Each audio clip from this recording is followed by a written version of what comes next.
عام لوگ اجتہاد سوچ بھی نہیں سکتے کیونکہ ان کو پتہ ہی نہیں ہے نا اس کے لیے کیا ریکوائرمنٹس ہے. آپ بولے ذرا میرے نبی سے کسی کا کوئی ہائی آئی کیو ہو سکتا ہے صلی اللہ علیہ وآلہ وسلم؟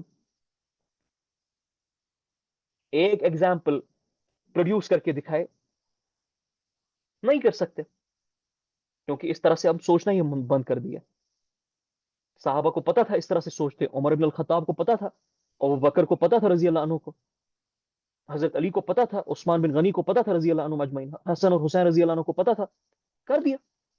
ٹرین تھے نا, پراپر ٹریننگ ہوئی تھی. دینیو کی صرف ظاہر سنت نہیں ہے, ظاہر فرض نہیں ہے, باطن بھی فرض ہے. ہم سنگل آؤٹ تو نہیں کر سکتے حضور علیہ السلام کے معاملات کو کہ یہ میں فالو کروں گا کیونکہ یہ بظاہر دکھتے ہے, باقی تو کچھ بھی سنت نہیں ہے, یا باقی تو کچھ بھی ہم پہ فرض نہیں ہے. اگین ٹیلنگ یو, یہ چیز اگر آپ کو اب سمجھ نہیں آ رہی ہے, یہ چیز آپ کی سنتیں, آپ کے فرائض, آپ کے معاملات میں نہیں آ رہی ہے, آپ اور میں اپنے نبی کے دین پہ تو نہیں ہے. اچھا ایک اور پرنسپل ہے, کیا پرنسپل ہے؟ کہ جو انٹرنل فرنٹ تھا حضور علیہ السلام کا, اس کو ہمیشہ حضور علیہ السلام نے مینٹین کیا.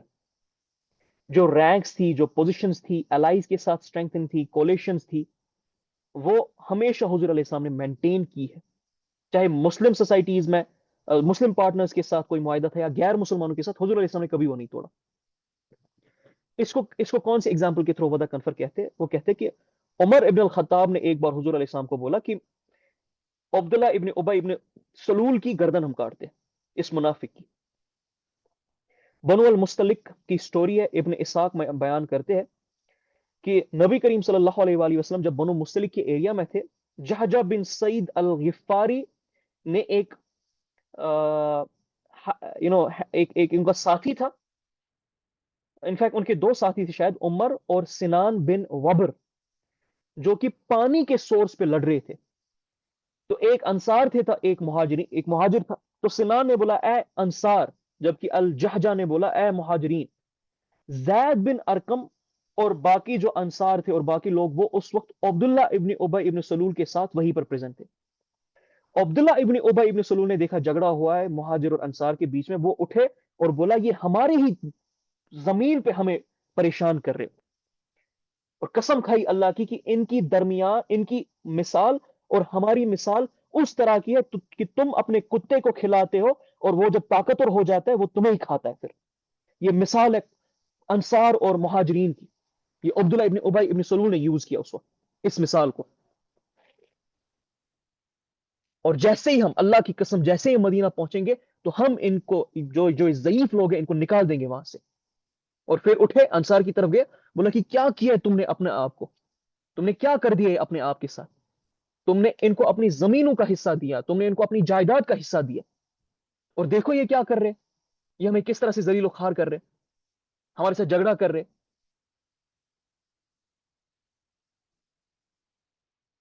اور اگر تم ان کو چھوڑ دو, ان کے پاس کوئی رستہ نہیں بچے گا.